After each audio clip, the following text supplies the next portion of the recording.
China has this great firewall on the internet. It's going to be very hard to break. There are people who are uh, more technically skillful in mainland who would try to jump the firewall to see the content outside that's censored from inside China. But content in general in the Western world is very hard to get into China. But there are some rare occasions where Chinese voices and the Western world sort of interact. I think for a brief period there was this to use an interesting example. For a brief period there was this app called Clubhouse where people will hop on and chat without any transcript. Right, it's totally spontaneous and also supposed to be very secure. And for a brief while, the residents in China were able to hop on and talk to other people around the world.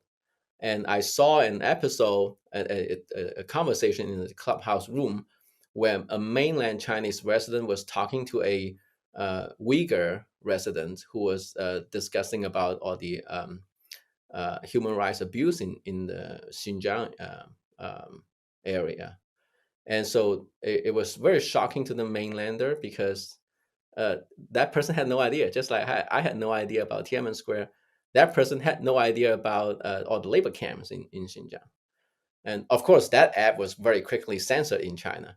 But I think for to the extent that we could make a difference, I think creating venues where free exchange could happen, even however briefly that is, I think would be at least some help on the margin.